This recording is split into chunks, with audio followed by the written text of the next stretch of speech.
오늘 하나님께서 주신 이 시편 42편 1절부터 5절 이 말씀을 통해서 하나님께서 우리에게 큰 위로와 소망과 기쁨을 더하여 주시기를 간절히 소망합니다. 오늘 말씀의 제목은 절망이 갈망을 부르다. 절망이 갈망을 부른다. 제가 설교 제목을 수없이 많이 정했는데요, 오늘 이 설교 제목 절망이 갈망을 부른다, 이 제목 정하고 나니까 참 잘 정했다, 그 마음이 들더라고요. 이 제목 정하는 게 쉽지 않는데요, 이 절망이 갈망을 부른다. 그 절망할 때 하나님에 대한 간절한 갈망이 생기게 된다는 것입니다. 절망하지 않으면 그 간절함이 생기지 않는다는 것. 이때야말로 그렇죠. 정말 그 어느 때보다도 하나님에 대한 갈망이 생기는 때잖아요. 왜냐하여 하면 바로 우리 눈앞에 보이는 현실이거든요. 상황이 너무나 절망적인 상황이 우리 눈앞에 펼쳐지고 있기 때문입니다. 그래서 이 말씀을 통해서 우리가 하나님에 대한 갈망을 회복하고 그 하나님께서 우리 삶에 이 나라 이 백성 가운데 있는 모든 이 고통의 문제들을 취하시고 회복하시는 그날 소망하면서 우리 더욱 믿는 자로서 하나님을 신뢰하는 우리로서 또 힘차게 소망 가운데 나아갈 수 있기를 소망합니다. 그럼 차별 없는 평등한 사회, 정의로운 사회를 외치다가 이 종신형을 선고받고 절의 고도 누벤성 감옥으로 투옥된 그런 사람이 있었습니다. 그때가 1964년이었는데요. 감옥은 이 두 다리 뻗고 제대로 누울 수 없을 정도로 좁았었고요. 변기는 찌그러진 항아리 하나를 이렇게 던져 넣어 주었다 했습니다. 면회와 그런 편지는 6개월에 한 번 정도만 허락되었었고요. 간수들은 걸핏하면 그를 끌고 가서 고문을 하고 짓밟고 폭력을 가했습니다. 이미 사람으로서의 품격과 죄의는 다 상실되었고 견딜 수 없는 모욕과 고통은 말로 표현할 수가 없었습니다. 그가 감옥에 끌려간 후에 그의 아내와 자녀들은 살던 집을 빼앗겼고요. 흑인들이 모여 사는 변두리 땅으로 쫓겨나게 되었습니다. 감옥살이 4년 되던 해에 그의 어머니가 돌아가셨고 그 이듬해 큰아들이 교통사고로 세상을 떠났다는 소식을 들었지만 장례식에도 참석할 수가 없었습니다. 세월이 흘러서 감옥살이 14년이 되던 해 큰딸이 결혼을 해서 아기를 낳아서 데리고 할아버지께 면회를 왔습니다. 그래서 큰딸이 이렇게 말합니다. 아버지, 아기의 이름을 지어주세요. 아버지는 말없이 때물이 찌들은 그 윗주머니에서 꼬깃꼬깃 구겨진 종이 조각 하나를 꺼내서 딸에게 건네주었습니다. 딸은 그 종이 조각에 써진 글자를 보는 순간 눈물을 왈칵 쏟기 시작했는데요. 거기에는 이렇게 쓰여져 있었습니다. 아저위 희망, 아저위 희망이라는 글자가 적혀 있었던 것이죠. 그는 그 절망스러운 그 상황에서 희망을 잃지 않았고 그래서 그 소녀의 이름을 희망이라고 이렇게 지어준 것입니다. 아저위 희망. 그는 그 후로 온갖 치욕을 다 당하면서 옥살이 13년을 당한 끝에 마침내 풀려나게 되었는데요. 1964년부터 1990년까지 무려 27년간 감옥살이를 한 것이죠. 44세에 억울한 감옥살이를 시작해서 71세에 그가 풀려나게 된 것입니다. 그는 남아공 흑백분리 정책을 철폐하고 남아공 최초의 흑인 대통령에 당선됩니다. 그런데 그가 대통령에 당선되었을 때 자기를 박해하고 고통과 치욕을 주었던 정적들을 다 용서했었고요. 또 그가 그들을 사랑함으로 인간의 고고한 삶의 방식을 보여주었습니다. 그런 그가 세상을 떠났을 때 세계 언론은 그를 가리켜 인간의 품격을 한 단계 올려놓은 사람이라 그렇게 표현하며 그에게 존경을 드렸습니다.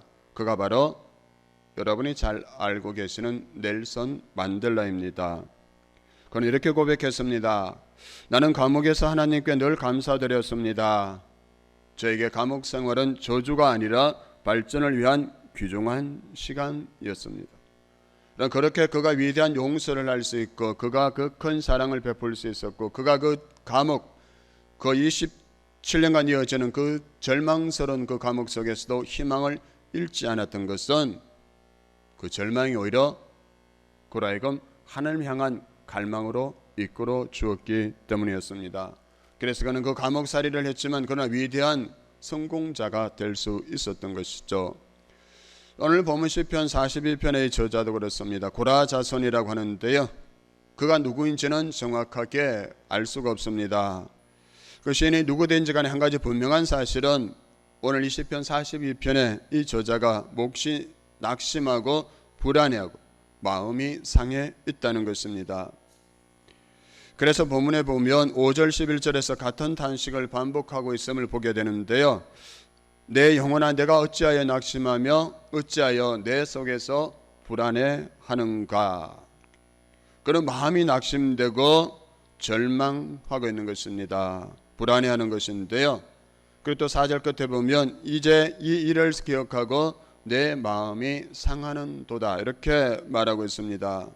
여러분, 그렇다면 그가 왜 이와 같이 낙심하고 불안해하고 마음이 상해 있을까요? 본문에는 구체적인 내용이 나와 있지 않지만 대충 이렇게 짐작해 볼 수가 있겠습니다. 그는 자기 눈앞에 있는 암담한 현실을 놓고 낙심하고 있는데요, 지금 그가 포로로 잡혀간 상태이거나 아니면 억류를 당하고 있는 상태일 수가 있겠습니다.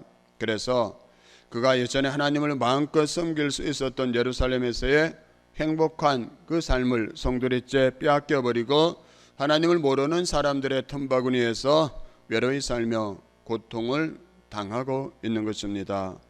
혹은 그가 어떤 질병으로 인해서 예루살렘에 있는 성전에 나아가서 하나님을 예배할 수 있는 그 예배가 가려막혀 있기 때문일 것입니다. 한 가지 분명한 사실은 지금 시인이 예배하고 싶어도 예배할 수 없는 상황이라는 것이죠. 그래서 그가 지금 성전에서 하나님을 마음껏 예배하고 찬양하던 그때를 그리워하고 있다는 것. 근데 그때를 그리워하면서 그가 더욱더 절망에 깊이 빠지게 되었다는 것입니다. 2절입니다. 그 이렇게 예배하던 때를 그리워합니다. 내 영혼이 하나님 곧 생존하시는 하나님을 갈망하나니 내가 어느 때에 나아가서 하나님 앞에 별 곳. 하나님 앞에 나아가서 그 성전에 나아가서 너무나 하나님을 예배하고 싶어한다. 지금 온라인으로 예배 드리고 있는 우리 모든 성지 가족들의 마음이 이런 마음이 아닐까요? 그렇죠? 살아계시는 하나님을 내가 성전에서 배웠고 그 성전에서 하나님을 예배하고 싶다. 또한 3절을 보십시오. 사람들이 종일 내게 하는 말이 내 하나님이 어디 있느냐 하오니 내 눈물이 주야로 내 음식이 되었도다. 눈물이 음식이 될 정도면 얼마나 많은 눈물을 흘렸을까요? 그렇죠? 하나님의 사람인데 자기의 하나님의 성전에 나가서 예배드릴 수 없고 자기의 절망스러운 그 상황을 보면서 사람들이 내 하나님이 어디 있느냐, 하나님 믿어도 별 다르지 않네라고 빈정거리고 야유한 것이죠. 그런데 현실적으로는 이러한 환경을 벗어나고 싶은데 소망이 별로 보이지 않았던 것이죠. 미래를 예측할 수가 없었고요. 그러니 그가 지금 얼마나 답답하고 얼마나 낙심이 되었을까요? 그런데 사랑하는 여러분, 이 시인을 통해서 우리가 누구를 보게 됩니까? 이 시인의 처지가 나와 비슷하구나 하는 생각을 갖게 되지 않습니까? 세상 꼭 그렇지 않다 해도 맞아, 인생이란 이런 거야 하면서 공감하는 마음을 가질 수가 있을 것입니다. 그리고 하나님의 사람도 이렇게 낙심하는구나, 그래 나도 이렇게 낭망했던 적이 있었지, 그 낭망스러운 그때가 생각이 나기도 하는 것입니다. 근데 우리가 이 땅을 살아가느라면 이런 암담한 현실, 무능한 자신, 그리고 초라해 보이는 그 자신의 모습을 보면서 낙심하고 절망하고 마음이 상할 때가 누구에게나 있다는 것이죠. 목사인 저도 이 시편의 기자와 마찬가지입니다. 요즘 저는 많이 슬픕니다. 한국이라는 이 사회에서 교회의 자리매김에 대한 이런저런 이야기를 듣고 보면서 너무 마음이 아프고 슬퍼지는데요. 어릴 때 저는 인생에서 환난이나 고통을 당하면 교회로 피하는 어르신들을 보면서 자랐습니다. 그리고 어려움을 만나면 교회로 오라고, 교회 와서 기도하라고, 교회 와서 예배드리라고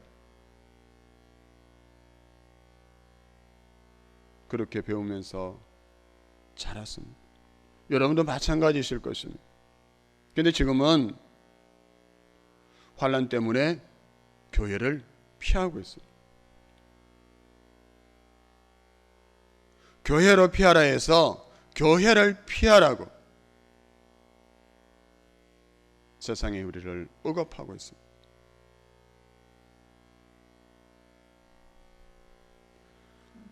교회로 피하라 해서 교회를 피하라로 바뀌어버린 이 기막힌 현실을 목사인 저는 감당하기가 너무 힘이 들고 마음이 아픕니다.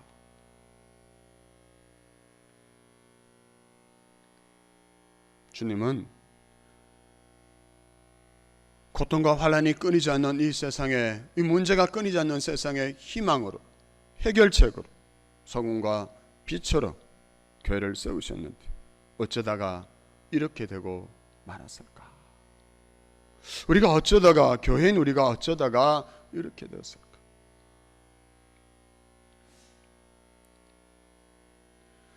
그렇게 교회 현실을 아파하며 낙심하며 기도하던 중에 함석헌 선생님의 그대 그런 사람을 가졌는가라는 시가 생각이 났었고요. 그래서 그 시를 이렇게 읽다가 그 사람이라는 자리에 그 교회를 넣어보았습니다. 그대 그런 교회를 가졌는가?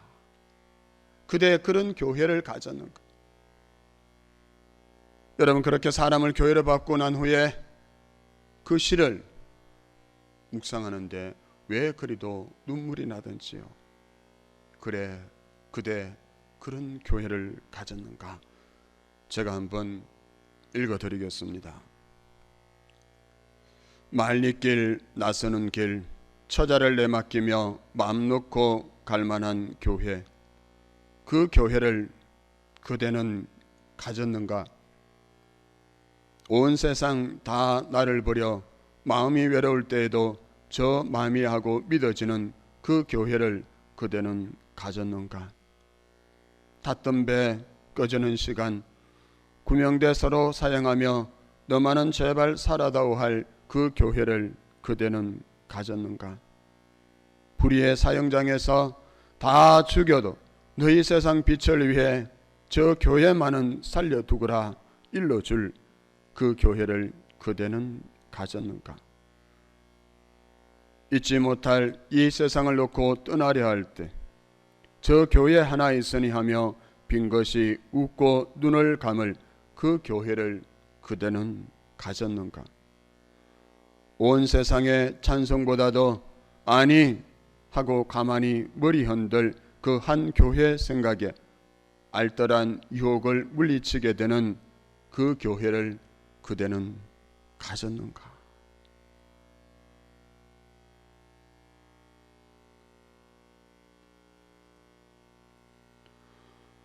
지금 교회들의 모습이 어떻습니까?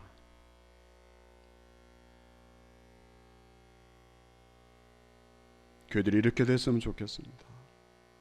이런 교회 하나 있어서 그래도 세상에 살맛이 난다고. 세상이 온통 회색빛으로 변해가고 어둠 속에 놓이는 것 같지만 그러나 그래도 이런 교회 하나 있잖아. 그래도 이 땅에 이 지역에 이런 교회 하나 있잖아 하면서 사람들이 삶의 희망을, 삶의 소망의 끈을 놓지 않을 그 교회. 세상에서 살아가면서 수많은 풍파와 환난을 만났을 때 정말 마음 편하게 찾아와서 자신의 몸을 의지하고 자신의 모든 문제를 내어놓고 기도할 수 있는 그 교회. 세상의 모든 공동체를 다 문 닫게 하더라도 교회만은 문을 열어두거라.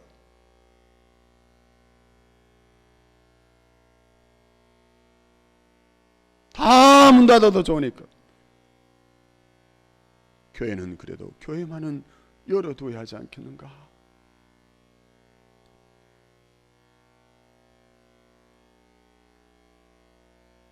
근데 지금 세상은 교회를 문 닫으라고 난립니다. 저는 아예 댓글을 읽지 않습니다. 너무 속이 상해서 견딜 수가 없어요. 너무 슬퍼서.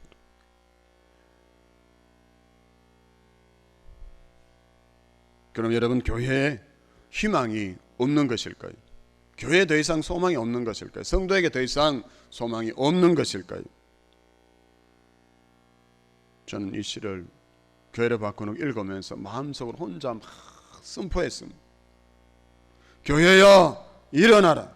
교회여 거룩하게 살아나라. 이 환난의 시기가 지나면 세상에서 소금과 빛처럼 거룩하게 교회여 일어나라. 교회여 일어나라.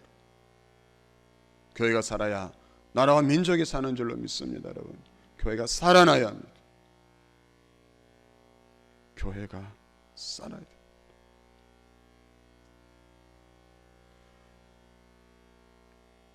그런데 여러분, 환난과 풍파가 많은 이 세상을 살다 보면 누구나 다 고통과 환난을 피할 수 없게 되죠. 그래서 낙심하고 절망하고 이 시인처럼 마음이 상할 때가 누구에게나 다 있습니다. 그런데 우리에게, 하나님의 사람인 우리에게 다른 것이 있잖아요. 그것이 무엇입니까? 그것은 그 불안 때문에, 그 절망 때문에 오히려 하나님을 찾게 된다는 것이죠. 하나님을 더 간절히 부르게 된다는 것입니다. 마음이 불안하면 불안할수록 하나님을 향해서 달려가는 것이죠. 이것이 바로 믿음의 신비가 아니겠습니까? 분명 하나님을 모르는 사람들의 눈에는 충분히 절망할 그러한 일인데도 예수 믿는 사람에게는 그것이 오히려 하나님을 찾게 만드는 도구가 된다는 것입니다. 하나님이 여시는 미래와 희망의 길로 달려가는 새로운 길이 열리게 되는데요. 어떻게 해요?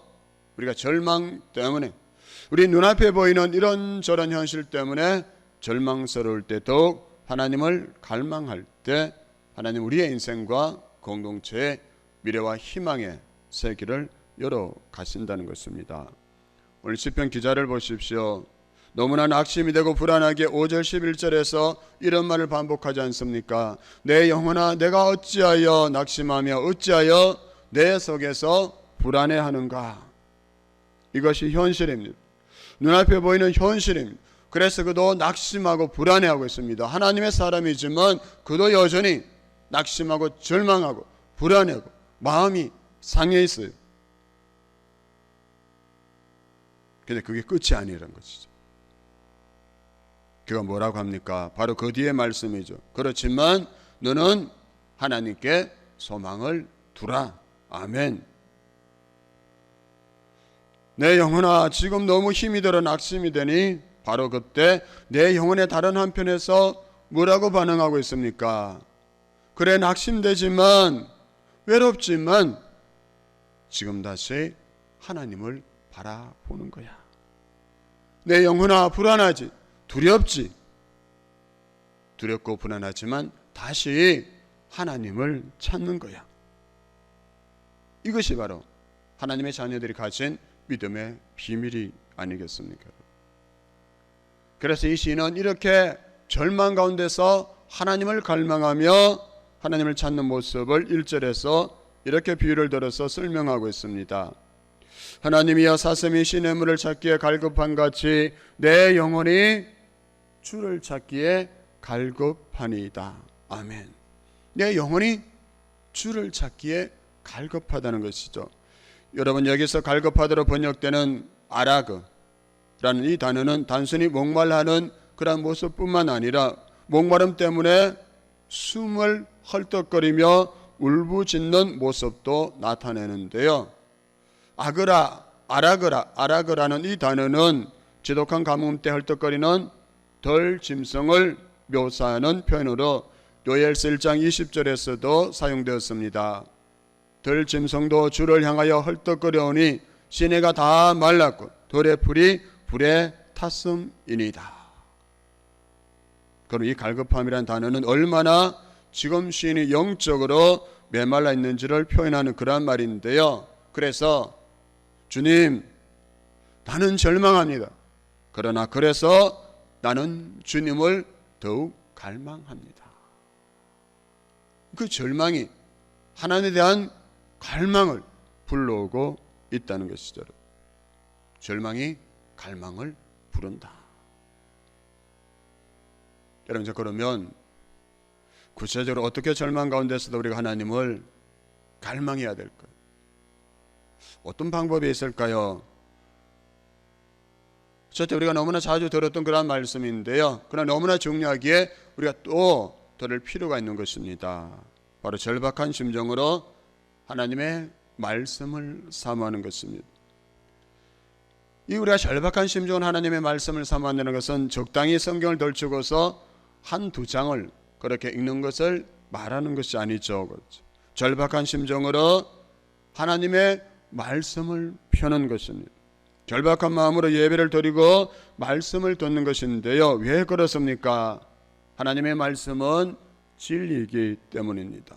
하나님의 말씀은 우리의 영혼을 소생시키기 때문입니다. 하나님의 말씀은 어리석은 자에게 지혜를 주시기 때문입니다. 그리고 무엇보다 하나님의 말씀은 천년을 변할지라도 그 말씀은 영원히 변하지 않기 때문이고요. 영광스러운 하나님의 말씀을 그래서 우리가 절박한 심정으로 사모해야 하는 것입니다. 좀 우리 성도들 중에 참 감사한 것은 이 환난의 때에 요한복음을 필사하면서 이 환난을 견뎌나가고 있다는 것이죠. 그래서 요한복음을 다 썼다는 분이 두서너 분이 되더라고요. 말씀을 쓰면서 읽으면서 묵상하면서 이 환난을 견디고 승리할 수 있는 힘을 얻고 있다는 것이죠. 우리가 왜 이 현실 앞에서 절망해야 될까요? 우리가 절망하지 않으면 절대로 하나님 앞에 무릎 꿇지 않잖아요. 그렇죠? 절망하지 않으면, 저도 돌아보면 정말 저에게 도저히 제 힘으로 감당할 수 없는 절망이 왔을 때, 그때 진짜 하나님 앞에 무릎 꿇었던 것 같아요. 하나님 살려주세요. 하나님 살려주세요. 하나님 살려주세요. 눈물이 콧물이 뒤범벅이 되어 흐르면 하나님께 갈급했을 때, 그때는 스스로에게 절망했을 때, 내 힘으로 어찌할 수 없는 그 현실 앞에서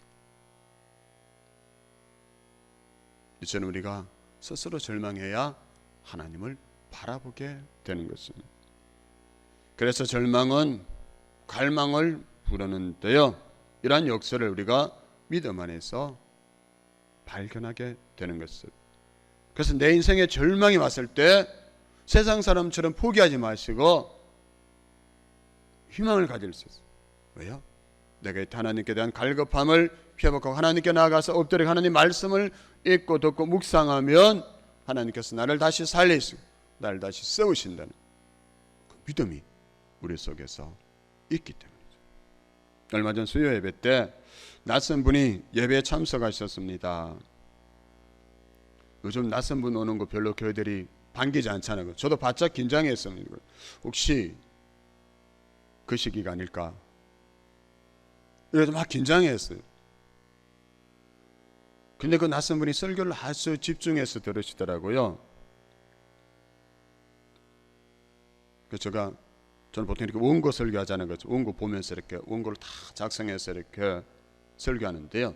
그날은 원고에 없는 설교가 막 했어요. 그거 혹시 거식일까봐 정신 차리라고. 그래서 막 했어요, 설교를. 한 반 이상이 원고에 없는 거예요. 저도 그날 왜 그랬는지 모르겠어요. 왜 그렇게 그런 설교를 했는지. 그런데 그분이 아주 진지하게 아멘하면서 잘 들으시더라고요. 근데 며칠 후에 그분이 군사님이라고 하셨는데 그분의 사연을 듣게 되었어요. 그러면 따님에 대한 문제라 아주 절망스러운 그러한 인생의 문제가 있었습니다. 따님이 정말 너무나 소중한 것을 하나님께 바쳐버렸다는 거예요. 부모는 그게 있어야 그 딸이 행복하게 살 수 있을 거라 이렇게 생각해요. 그래서 그거라도 있어서 안심하고 있었어요. 자녀 2명을 데리고 살아가는 딸이었는데. 근데 그것을 하나님께 바쳐버렸다니까 부모의 마음이 철렁 내려앉은 거예요. 그래서 그거 없으면 딸이 어떻게 살아가나 그 마음으로 낙심하고 불안해하고 있었다 했는데요. 근데 그날 수요 예배 때 제가 그 시기인 줄 알고 우리가 정말 예수님을 이용하는 사람인가 예수님을 사랑하는 사람인가 우리의 믿음을 한번 살펴보십시오.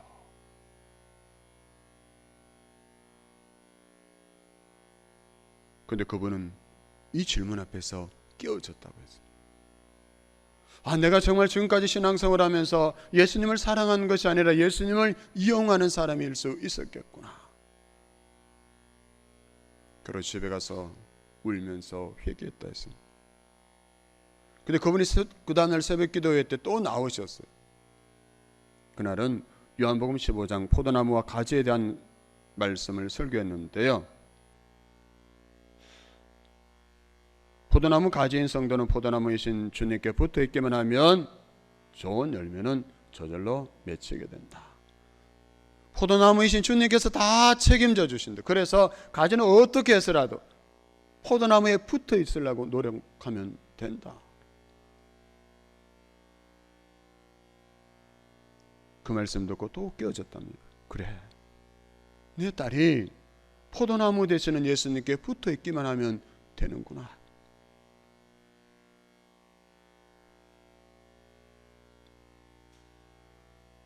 그리고 또 회개하면서 기도하는데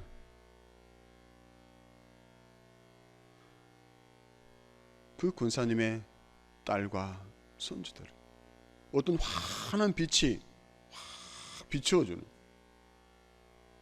그런 모습이 막 떠오르더래요. 알 수 없는 빛이 그 딸과 그 손주들의 그 가정을 환하게 비춰주는.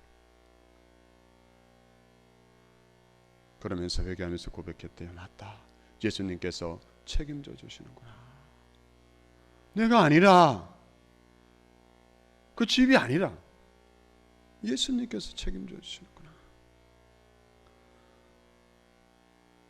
그러면서 회개하고 나니까 모든 문제가 다 해결됐다고. 마음에 절망, 근심, 걱정, 두려움이 다 떠나고 마음에 주께서 책임져 주신다는 확신을 가지게 되었다. 그래 기쁜 마음으로 다시 저 지방에 있는 고향으로 돌아가게 되었다. 그 말씀을 하시더라고요. 절망 때문에 하나님의 말씀에 대한 갈급함이 생겼고요. 그 말씀이 절망케 하던 그 문제를 다 해결해 주신 거예요. 하나님께 바쳐버렸던 그걸 다시 찾게 도로 뺏은 게 아니라 그 마음이 말씀으로 채워지니까 다 해결받았다. 그러면서 제가 그 얘기 듣고 그런 마음이 들었어요. 본전 생각 있잖아요. 본전. 외부에서 와서 설교 듣고 저렇게 문제 해결받고 가셨는데 우리 교인들도 이 설교 듣고 좀 그리 됐으면 좋겠다. 사랑하는 여러분, 오늘 저와 여러분에게는 이 절망감, 그래서 절박함이 있으십니까? 우리의 예배 이 절박함이 있어야 하겠죠. 그렇죠? 예배 중에 듣는 말씀에 대한 이 절박함이 있어야 되겠죠. 또 우리가 가정에서 말씀을 읽고 듣고 필사하고 묵상하는 그 순간에 정말 말씀에 대한 그 갈급함이 있어야겠죠. 이 말씀 아니면 나는 살 수 없어. 나는 이 말씀으로 살아. 사람이 떡으로만 사는 것이 아니라 하나님의 말씀으로 말미암아 산다고 하셨네. 그래, 나는 하나님의 말씀으로 살아갈 수 있어라. 이 말씀에 대한 갈급함이 우리에게 회복될 수 있길 바랍니다. 두 번째는 어떤 아픔과 문제라도 해결해 주시는 그분을 신뢰하며 하나님 앞에 계속해서 나아가는 것, 이것을 우리는 기도라고 하잖아요. 그렇죠? 8절 보면 시인이 이렇게 고백합니다. 낮에는 여호와께서 그의 인자하심을 베푸시고 밤에는 그의 찬송이 내게 있어 생명의 하나님께 기도하리로다. 아멘. 시인은 지금 눈앞에 보이는 상황이 낙심이 되고 불안하지만 생명의 하나님께 뭐 한다는 겁니까? 기도한다는 거예요. 살아계신 하나님께 기도한다 했어요. 우리가 언제나 희망을 주는 것은 기도 외에는 없는 것 같아요. 하나님과의 교제, 앞뒤가 막히고 세상 살기가 힘들어 낙심이 되어 기가 죽어 있을 때 내 영혼아, 내가 어찌하여 낙심하며 내 속에서 불안해하는가? 너는 하나님께 소망을 두라는 이 말씀을 기억하고 선포하고 우리 시인처럼 기도의 무릎을 꿇읍시다. 여러분, 성경을 보시면요, 기도하는 사람들은 하나님께서 어떤 위기에 있든지 다 건져주셨잖아요. 기도할 때 죽을 병에 걸린 수많은 사람들이 고침을 받았고요, 기도할 때 수많은 대적들의 침략을 물리쳐 주셨으며, 기도하는 다니엘과 그 세 친구들은 사자굴과 풀무불 속에서도 건져 주셨잖아요. 오히려 그 사자굴 속에 들어가고 풀무불 속에 들어감을 통해서 살아계신 하나님을 증거할 수 있도록 하나님께서 역전의 은혜를 그들에게 베풀어 주셨지 않습니까? 무엇으로요? 기도로. 하나님 앞에 기도할 때. 저는 여러분, 우리가 아무것도 할 수 없는 그 상황일 때 그때 할 수 있는 게 있잖아요. 그렇죠? 기도. 기도는 할 수 있잖아요. 내 힘으로 아무것도 할 수 없어. 그래서 나는 절망이야, 낙심이야. 그래도 하나는 남아있죠. 우리 그리스도인들은 사방이 다 막혀도 마지막 오방이 남아있잖아요. 그 오방이 뭡니까? 하늘은 열려있어요. 그래서 빌립보서 4장 6절 7절 말씀 보면 아무것도 염려하지 말고 다만 모든 일에 기도와 간구로 너희 구할 것을 감사함으로 하나님께 아뢰라. 그러면 모든 지각에 뛰어난 하나님의 평강이 그리스도 예수 안에서 너희 생각과 마음을 지키시리라. 아멘.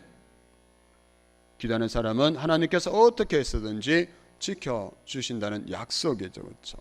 기도가 무엇입니까? 바로 하나님께 나아가는 것이잖아요. 하나님을 바라보는 것이잖아요. 하나님을 묵상하는 것이죠. 하나님을 바라보고 하나님을 묵상할 때 하나님이 더 크게 보이잖아요. 그렇죠? 믿음이 충만해지고, 그렇게 하나님께서 더 크게 보일 때 우리 마음속에는 염려, 근심, 두려움, 문제는 너무나 작게 보이고 다 사라지게 되잖아요. 그때 우리는 지금 코로나 바이러스가 더 크게 보이십니까? 하나님이 더 크게 보이십니까?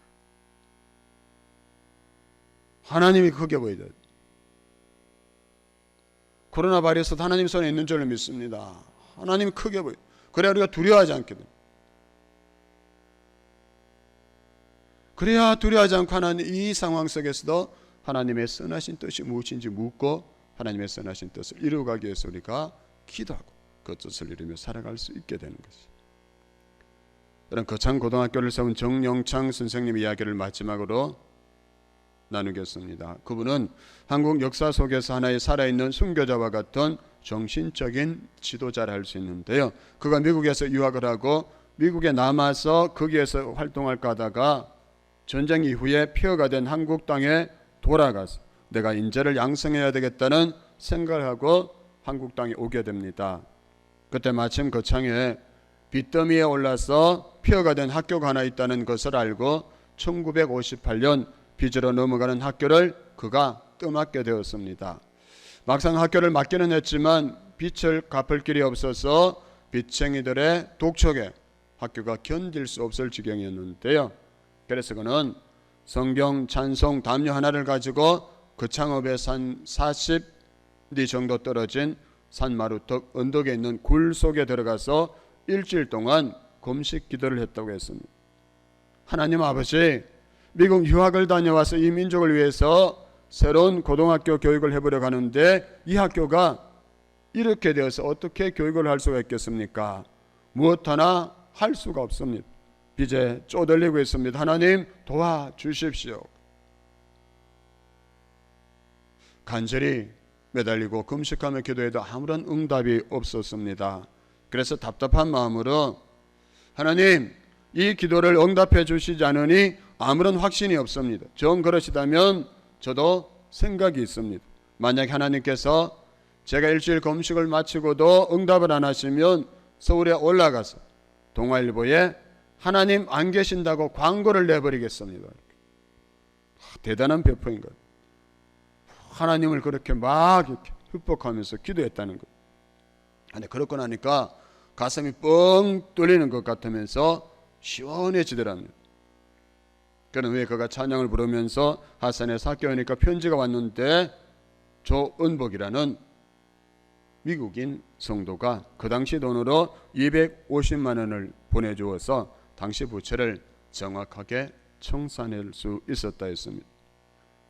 그리고 그는 그 거청하던 학교를 정말 명문 고등학교로 세워갈 수 있었다 했는데요.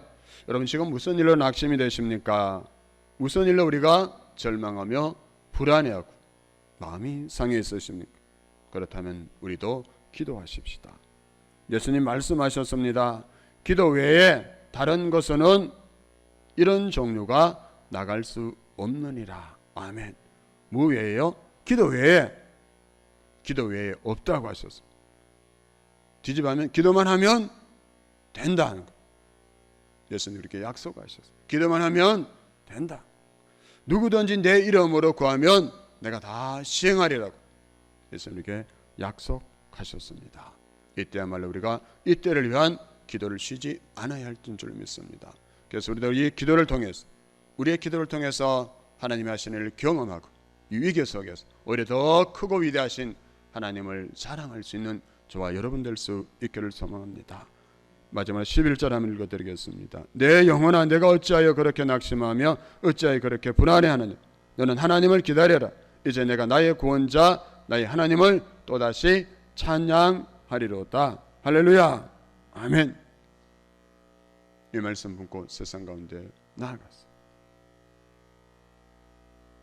하나님을 갈망하는 하나님에 대한 그 갈급함으로 승리하고 하나님 다시 찬양하고 간절케 되는 저와 여러분 또 우리 동탄 성지교회 여러분의 가정과 일터가 되시기를 주님 이름으로 축복합니다.